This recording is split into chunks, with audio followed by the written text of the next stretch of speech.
Deklarasi iman dalam lindungan Allah. Orang yang duduk dalam lindungan yang maha tinggi dan bermalam dalam naungan yang maha kuasa akan berkata kepada Tuhan, tempat perlindunganku dan kubu pertahananku, Allahku yang kupercayai. Sungguh, dialah yang akan melepaskan engkau dari jerat penangkap burung, dari penyakit sampar yang busuk.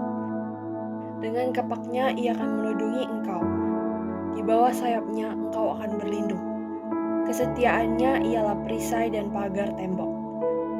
Engkau tidak usah takut terhadap kedahsyatan malam, terhadap panah yang terbang di waktu siang, terhadap penyakit sampar yang berjalan di dalam gelap, terhadap penyakit menular yang mengamuk di waktu petang. Walau 1.000 orang rebah di sisimu dan 10.000 di sebelah kananmu, tetapi itu tidak akan menimpamu. Engkau hanya menontonnya dengan matamu sendiri dan melihat pembalasan terhadap orang-orang fasik. Sebab Tuhan ialah tempat perlindunganmu, yang maha tinggi telah kau buat tempat perteduhanmu. Malah petaka tidak akan menimpa kamu, dan tulah tidak akan mendekat kepada kemahmu.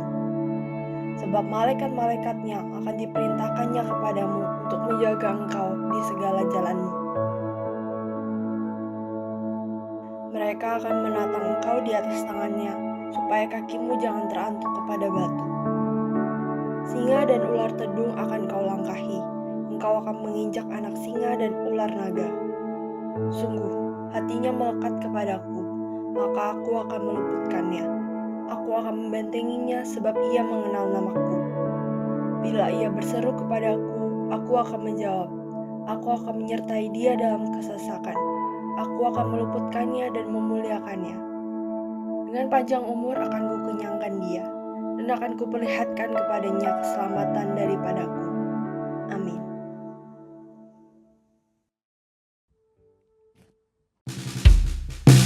Shalom teman-teman, apa kabar? Well, dimanapun kalian berada, gue mau berdoa supaya kalian berada dalam keadaan yang baik-baik aja, sehat.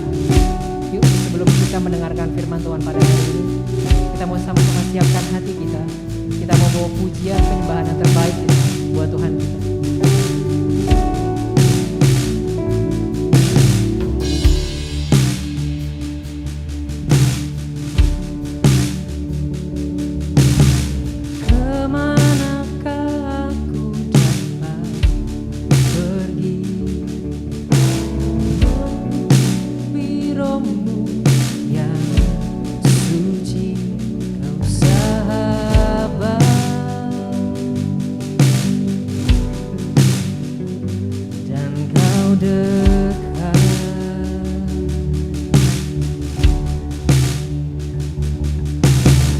Bahkan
seluruh pengabdianku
Terima kasih Tuhan, kami tahu Tuhan Yesus, pengorbanan-Mu Tuhan buat setiap kami Tuhan Yesus, itu gak bisa dinilai dengan apapun Tuhan Yesus. Kami mau bilang Tuhan Yesus, sungguh indah Tuhan kami punya Allah seperti Engkau Tuhan Yesus.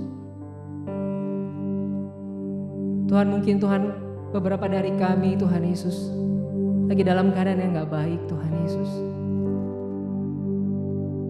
Tahun lalu Tuhan, tahun ini Tuhan, mungkin beberapa dari kami Tuhan mengalami, ada yang menjadi korban Tuhan atas pandemi ini Tuhan Yesus. Tuhan, tapi kami percaya Tuhan Yesus, kami percaya Tuhan Yesus, kasih-Mu masih ada Tuhan buat setiap kami Tuhan. Dan kami percaya Tuhan bahwa Engkau adalah yang terbaik Tuhan, yang pernah ada Tuhan dalam hidup kami Tuhan. Dan itu gak akan pernah bisa digantikan dengan apapun Tuhan Yesus. Terima kasih Tuhan Yesus, terima kasih Tuhan. Tiada yang dapat gantikan luhurnya kasih-Mu yang tak pernah gagal atasku. Tiada pernah Kau lupakan semua janji-Mu, kesetiaan-Mu kekal bagiku.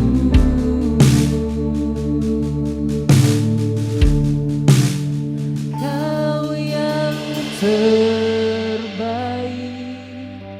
yang pernah ada di hidupku. Nyanyian-Mu menghidupkanku, hadirat-Mu memulihkanku. Biarlah api-Mu terus menyala di jiwaku, setia sampai akhir hayat menyembah-Mu. Yesus yang terbaik bagiku.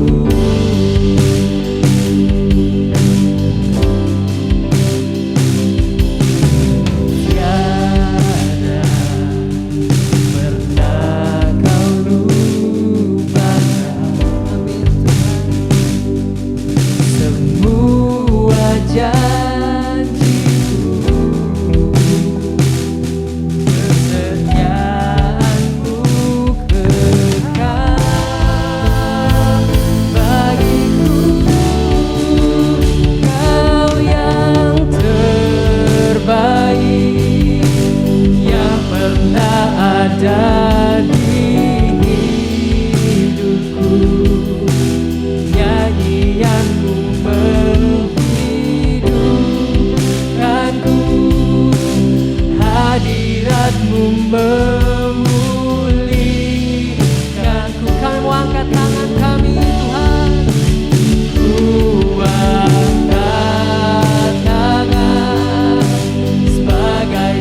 memulihkan, Tuhan mengubah semuanya menjadi lebih baik ya Tuhan. Kami terus berdoa dan terus berdoa ya Tuhan, bagi pemimpin kami, bagi semua jajaran-jajaran yang ada ya Tuhan, semua aparat politik, ekonomi yang ada di Indonesia. Tuhan bangkitkan, Tuhan melejitkan semuanya ya Tuhan. Biar namamu yang dimuliakan, biar namamu yang dimajukan di atas segalanya ya Tuhan. Kami juga berdoa ya Tuhan bagi gereja kami, GBI Gaprot Subroto ya Tuhan, ada di dalam tangan-Mu, ada di dalam genggaman-Mu ya Tuhan.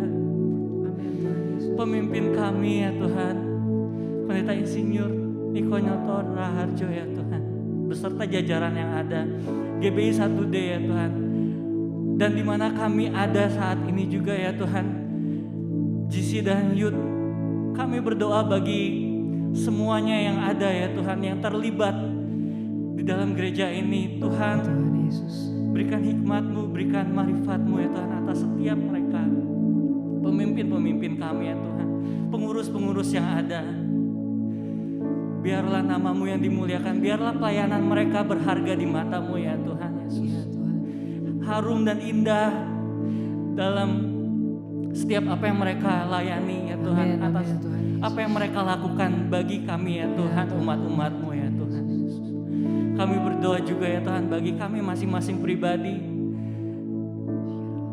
biarlah kesembuhan terjadi ya Tuhan. Amin.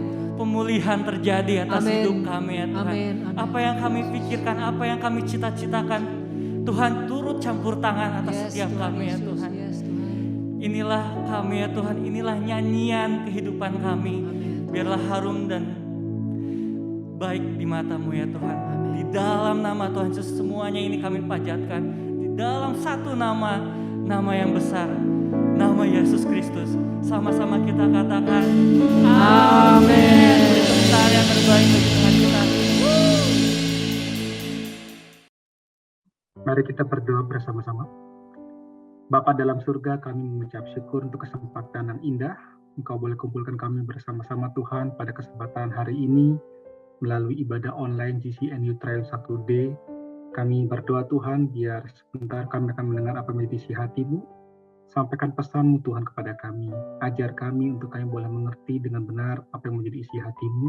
Urapi kami siap untuk mendengar. Di dalam nama Tuhan Yesus, semua yang siap mendengar firman Tuhan sama-sama katakan amin. Haleluya, puji Tuhan. Shalom, GCNU Trial 1D. Senang kembali bisa berjumpa dengan teman-teman sekalian di tahun 2022, tahun paradigma yang baru. Ya, hari ini sama-sama kita akan mempelajari lebih lanjut lagi mengenai visi Tuhan yang diberikan melalui gembala kita mengenai paradigma yang baru, teman-teman sekalian. Roma pasal 12 ayat 2 dikatakan demikian, janganlah kamu menjadi serupa dengan dunia ini, tetapi berubahlah oleh pembaharuan budimu, sehingga kamu dapat membedakan manakah kehendak Allah, apa yang baik, yang berkenan kepada Allah dan yang sempurna. Nah teman-teman, saya percaya bahwa kita semua sudah mulai belajar untuk memahami apa yang disebut dengan paradigma yang baru. Tapi nggak ada salahnya untuk hari ini kita sama-sama kembali kepada basic, kembali kepada apa yang menjadi dasar, sebelum kita lebih lanjut lagi sepanjang tahun 2022 ini untuk belajar apa sih yang Tuhan ingin lakukan melalui kehidupan kita. Nah, apa itu paradigma teman-teman sekalian? Secara singkat, paradigma bicara mengenai apa yang disebut dengan sebuah pola, model, atau contoh. Tapi selain itu, paradigma ternyata juga berbicara mengenai sebuah cara pandang teman-teman sekalian. Nah, saya ingat ada seorang bernama Stephen Covey, ya dia terkenal dengan menulis sebuah buku The 7 Habits of Highly Effective People. Gitu ya. Dia bilang begini, yang dimaksud dengan paradigma itu adalah cara kita melihat dunia, ya. Bukan berkenaan dengan pengertian secara visual dari tindakan, melainkan berkenaan dengan sebuah persepsi di mana kita tuh bisa mengerti atau menafsirkan. Jadi yang dimaksud dengan paradigma atau cara pandang itu bukan secara visual, dalam arti begini, oh kalau saya melihat sebuah buku, saya melihat sebuah mobil, saya melihat sebuah rumah, bukan berarti cara pandangnya seperti apa yang kita lihat, tetapi paradigma berbicara mengenai sebuah pengertian yang kita dapat dari apa yang kita lihat tersebut, teman-teman sekalian. Di Dalam dunia pendidikan dan dalam dunia bisnis itu ada sebuah kalimat yang sangat menarik ya. Namanya lebih begini, kata-katanya adalah learn, unlearn, and relearn ya. Belajar gitu ya.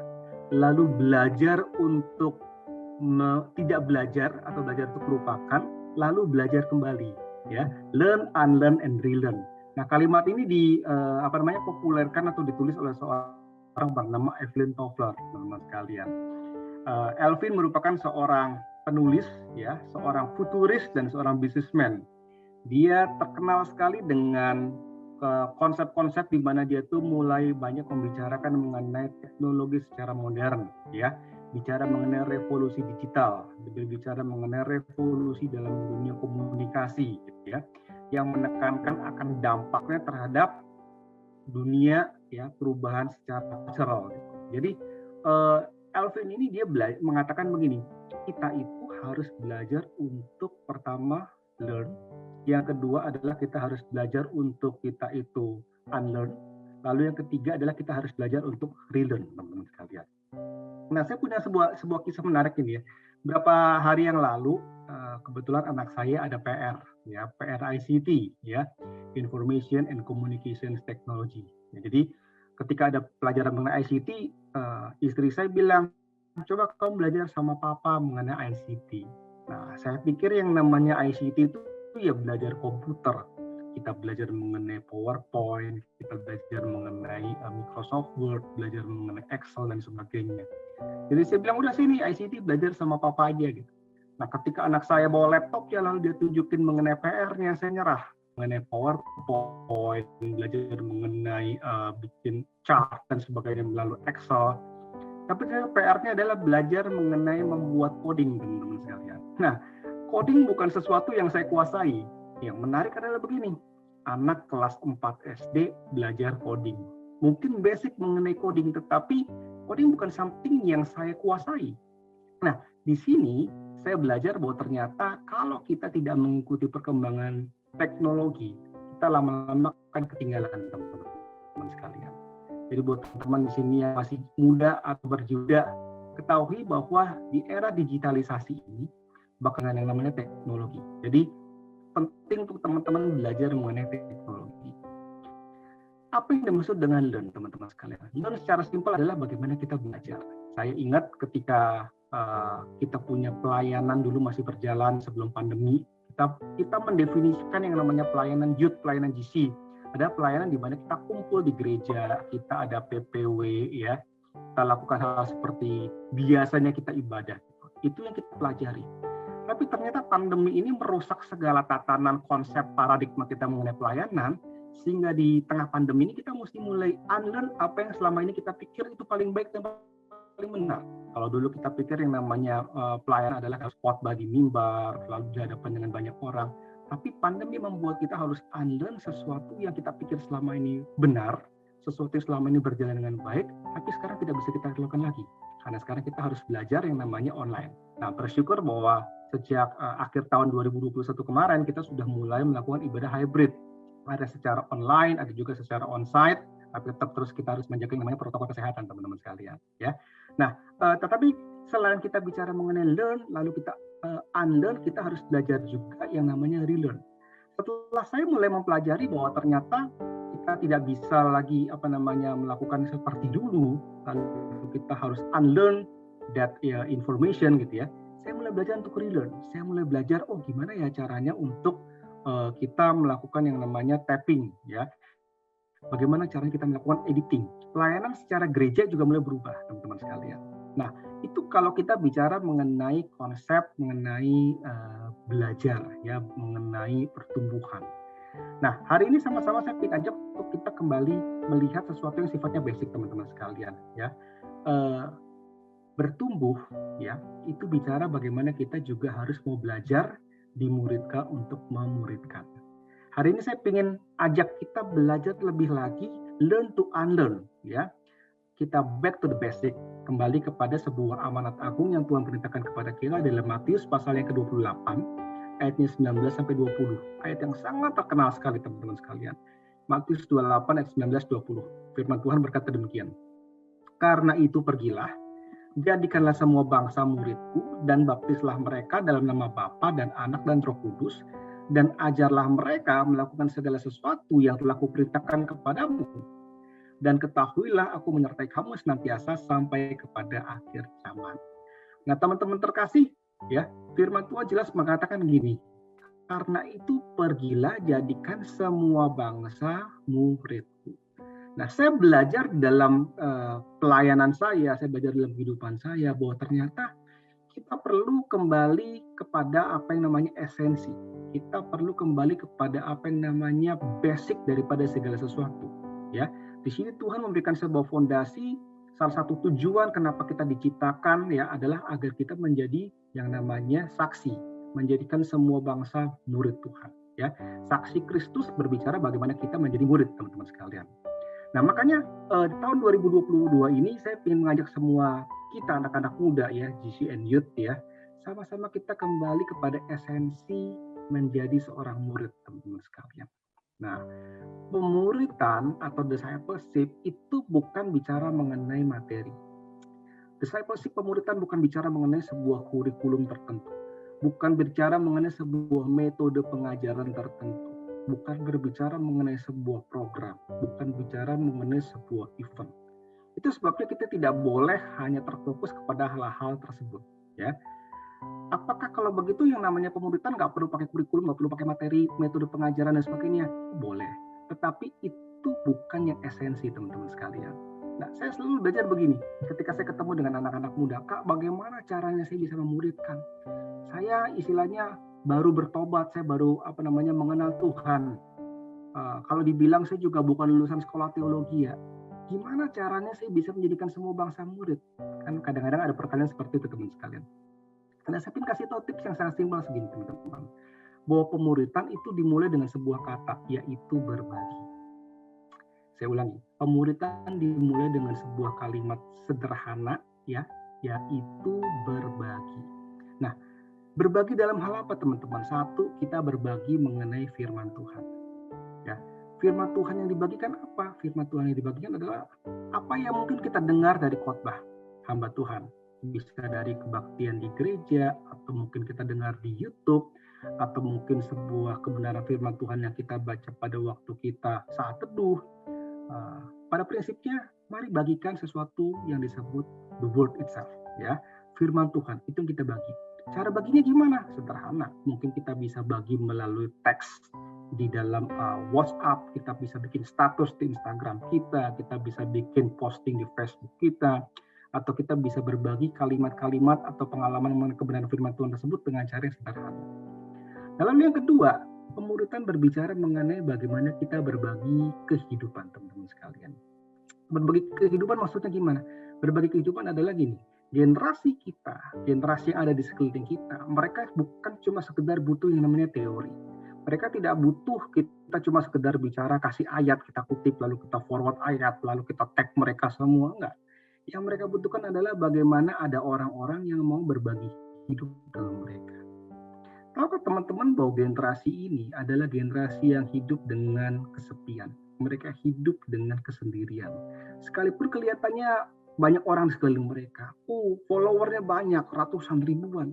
Tapi ada begitu banyak cerita dari generasi ini bahwa mereka itu kesepian. Itu sebabnya berbagi hidup berbicara bagaimana kita bisa berada bersama dengan mereka.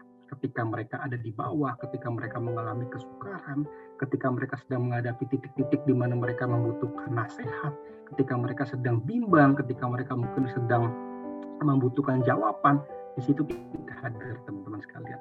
Berbagi hidup simple, kita makan bareng, kita ngobrol bareng, kita jalan bareng, kita nongkrong bareng, kita bagikan kehidupan kita, pengalaman berjalan bersama dengan Tuhan yang kita bagikan pada waktu kita bersama dengan mereka.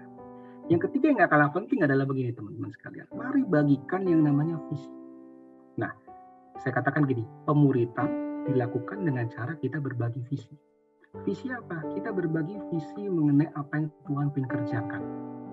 Nah, saya selalu suka dengan sebuah kalimat begini. Orang yang tidak punya visi akan selalu mengikuti orang yang punya visi. Ya.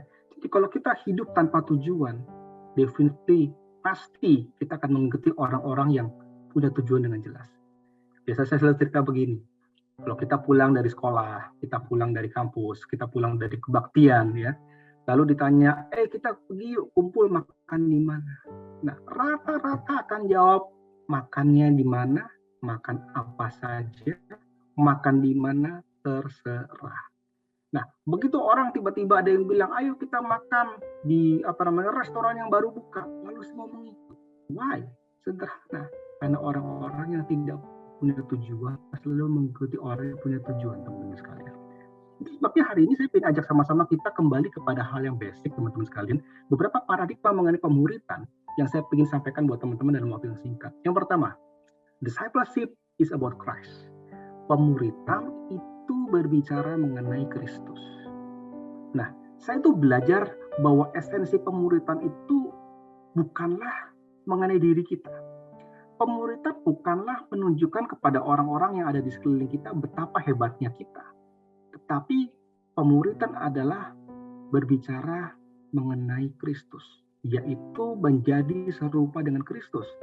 Bagaimana kita bisa membawa orang-orang yang ada di sekeliling kita untuk melihat Kristus yang ada dalam diri mereka. Mengajak mereka, mengajar mereka agar mereka bisa menjadi serupa dengan Kristus, baik dalam perkataan, dalam pikiran, maupun dalam perbuatan kita. Saya ingat ada seorang bernama Yohanes Pembaptis. Ya, kalau teman-teman bawa Alkitab buka Yohanes pasal yang ke-1 ayatnya ke-29, lalu ayatnya ke-36. Dikatakan demikian, Yohanes 1 ayat 29. Pada keesokan harinya, Yohanes melihat Yesus datang kepadanya dan ia berkata, lihatlah anak domba Allah yang menghapus dosa dunia. Lalu kita lompat ayat ke-36. Dikatakan demikian. Dan ketika ia melihat Yesus lewat, ia berkata, lihatlah anak domba Allah. Nah, mari dengar baik-baik teman-teman sekalian. Yohanes pada waktu adalah seorang muda yang sangat populer. Dia punya banyak pengikut, ya. Orang-orang berkerumun mengikuti dia. Tapi ketika Yohanes di tengah segala kepopuleran tersebut, ya, Yesus lewat dekat Yohanes. Dia lihat Tuhan Yesus ada di dekatnya. Dia berkata begini, lihatlah anak domba Allah yang menghapus dosa dunia. Nah, Yohanes tidak menunjukkan orang-orang akan betapa hebatnya dia. Tapi dia menunjukkan orang-orang akan sebuah figur yang memang harus mereka kenal. Yaitu Tuhan Yesus. Sebagai seorang yang menghapus dosa dunia. So, teman-teman sekalian, kalau kita bicara mengenai pemuritan bukan menunjukkan betapa hebatnya kita. Pemuritan bukan menunjukkan betapa kerennya kita. Wah, kita jago untuk bikin quote-quote yang luar biasa. Kita berkhotbah dengan gaya yang berapi-api. Kita di komsel dengan gairah yang luar biasa. Nah, bukan semua itu. Tetapi yang paling esensi adalah gini, pemuritan selalu berbicara mengenai Kristus. Ketika tidak ada Kristus di dalam pembicaraan kita, ketika tidak ada Kristus di dalam hubungan pemuritan kita, maka semuanya sia-sia, teman-teman sekalian. Yang kedua, paradigma pemuritan yang harus kita kembali kepada basic, kita learn to unlearn and relearn the truth adalah begini. Discipleship is about God's word. Saya ulangi. Discipleship is about God's word. Pemuritan itu berbicara mengenai firman Tuhan. Nah, di sini saya belajar bahwa ternyata yang namanya esensi pemuritan itu yang paling hakiki itu adalah firman Tuhan itu sendiri, gitu. Nah, saya percaya bahwa setiap kali kita melakukan pemuritan, yang menjadi dasar daripada pemuritan kita itu adalah yang namanya firman Tuhan. Ya, bukan berasal dari sumber yang lain. Bagaimana dengan mimpi, bagaimana dengan penglihatan, bagaimana dengan istilahnya buku-buku dan sebagainya, boleh nggak? Boleh. Tapi kembali yang paling menjadi dasar adalah bukan itu semua, tetapi firman Tuhan yang harus menjadi fondasi dari pemuritan kita. Ya, firman yang telah dihidupi dan telah diajarkan dengan benar itu akan menjadi sebuah kekuatan yang luar biasa, teman-teman sekalian. Nah, dalam pengalaman saya memuridkan banyak orang, saya belajar bahwa ternyata yang paling penting adalah ketika kita mulai memperkatakan yang namanya firman Tuhan. Teman-teman sekalian, itu sebabnya kita perlu belajar untuk mendoakan firman. Ya, menyanyikan firman dan mengkhotbahkan firman, memperkatakan firman Tuhan, teman-teman sekalian. Ulangan pasal 6 ayat yang ke-6 sampai ayat yang ke-7 dikatakan demikian, apa yang kuperintahkan kepadamu pada hari ini haruslah engkau perhatikan. Haruslah engkau mengajarkannya berulang-ulang kepada anak-anakmu dan membicarakannya apabila engkau duduk di rumahmu, apabila engkau sedang dalam perjalanan, apabila engkau berbaring, dan apabila engkau bangun. Nah, Tuhan berbicara kepada bangsa Israel. Apa yang kuperintahkan kepadamu hari ini haruslah engkau perhatikan. Garis bawahi, engkau harus perhatikan, engkau harus mengajarkannya berulang-ulang. Kepada siapa? Kepada anak-anakmu. Dan membicarakannya apabila engkau duduk di rumah, apabila engkau sedang dalam perjalanan, apabila engkau berbaring, apabila engkau bangun. Intinya begini, di dalam keseharian kita, di dalam hubungan kita dengan orang-orang sekeliling kita, baik itu mungkin dengan orang tua kita, dengan kakak adik kita, dengan keponakan kita, dengan teman di sekolah kita, di kampus kita, di kantor kita, teman-teman di gereja kita. Hal yang penting yang harus kita lakukan adalah begini, kita harus belajar untuk mengajarkan berulang-ulang, kita harus membicarakannya, kita harus terus memperkatakannya. Apa yang harus kita ajarkan, teman-teman? Sederhana, kita perkatakan, kita ajarkan kebenaran firman Tuhan, teman-teman sekalian. Ya. Yang ketiga, teman-teman, paradigma mengenai pemuritan yang harus kita ingat adalah begini, bahwa discipleship is about relationship. Saya ulangi, discipleship is about relationship. Pemuritan itu adalah bicara mengenai hubungan. Nah, itu sebabnya yang namanya pemuritan tanpa hubungan itu bukanlah pemuritan. Ya. Nggak ada bedanya cuma sekedar sebuah label atau status, oh saya seorang pengajar, saya seorang pemurid, oh dia murid saya, dia orang yang saya bimbing, dia orang saya ajar. Tapi ternyata bahwa pemuritan yang sejati itu bukan cuma sekedar bagaimana kita membagikan sebuah materi, pengetahuan tentang how to, bagaimana melakukan sesuatu atau why dan sebagainya. Tetapi kekuatan hubungan di atas struktur akan membuat pemuritan itu bisa berjalan untuk jangka panjang, gitu. Jadi hubungan pemuritan yang sejati akan bersifat natural tanpa motivasi untuk memanfaatkan pihak yang lain. Nah, ada banyak sekali orang-orang yang ketika mereka mulai membangun hubungan, mereka tidak memiliki sebuah motivasi yang murni, teman-teman sekalian. Ketika seorang mencoba untuk dimuridkan oleh seseorang, kembali, apa yang menjadi motivasi kita dimuridkan? Pada waktu kedua murid Yohanes Pembaptis, Yohanes bilang begini, lihatlah anak domba Allah yang menebus dosa manusia, dosa dunia ini. Dua murid Yohanes Pembaptis meninggalkan Yohanes Pembaptis dan mengikuti Yesus. Lalu Yesus tanya kepada mereka, apa yang kamu cari? Nah, pertanyaan Yesus, apa yang kamu cari, itu merupakan sebuah dasar pertanyaan pemuridan pertama yang harus kita jawab. Apa motivasi kita untuk dimuridkan, teman-teman sekalian? Nah, banyak orang dimuridkan dengan berbagai macam motivasi. Tapi discipleship itu selalu bicara mengenai sebuah relationship yang pure, sebuah relationship yang bukan untuk mengambil, tetapi untuk memberi, teman-teman sekalian. Itu sebabnya discipleship, you must be real. Kita harus bisa real, bukan kita fake. Hari-hari terakhir ini banyak sekali orang-orang yang mencoba untuk menjadi seakan-akan keren di luar, ya. Dengan teknologi kita bisa mengedit, kita bisa membuat kelihatan keren. Tetap pemuritan bicara mengenai begini, kita bisa menunjukkan kepada orang-orang yang ada di sekeliling kita, orang-orang kita bimbing, bahwa kita juga manusia penuh dengan kelemahan. Ya, generasi ini butuh orang-orang yang bisa real. Teman-teman, Tuhan Yesus dalam pemuritannya, dia memuridkan banyak orang. 12 orang yang dia pilih bukan orang-orang yang profesional, bukan orang-orang yang berkualifikasi tinggi, orang-orang yang biasa, orang-orang yang tidak terpelajar, orang-orang yang sangat sederhana, yang penuh dengan kelemahan. Tapi Yesus belajar untuk membangun hubungan dengan mereka. 3,5 tahun Tuhan Yesus berjalan, dia makan bareng, dia keluar bareng, dia pelayanan bareng, dia membangun hubungan dalam kesehariannya dengan orang-orang tersebut. Bukan cuma itu, dia bangun hubungan dengan orang-orang yang dilayani, para pemungut cukai, orang-orang wanita yang mungkin berzina, orang-orang yang dibenci oleh masyarakat pada waktu itu. Yesus membangun hubungan dengan mereka. Sebabnya teman-teman sekalian, discipleship is all about relationship. Apa yang terakhir teman-teman sekalian? Paradigma yang harus kita kembali learn to unlearn about discipleship. Bahwa pemuritan itu adalah sebuah mandat, bukan sebuah pilihan. Teman-teman sekalian, pemuritan adalah sebuah mandat yang Tuhan berikan. Karena itu pergilah, jadikan segala bangsa murid. Itu sebuah perintah teman-teman sekalian. Jadi kalau hari-hari terakhir ini, kita mulai berkata begini, Kak, saya nggak mau dimuridkan. Karena saya merasa saya udah hebat, saya udah tahu banyak. Pernah dengar baik-baik teman-teman sekalian. Di tahun paradigma yang baru, salah satu cara untuk kita memperubah pemikiran kita, memperbaharui pemikiran kita adalah dengan cara kita dimuridkan. Kenapa? Karena pada waktu kita dimuridkan, kita diproses untuk kita dibentuk karakter kita menjadi serupa dengan Kristus.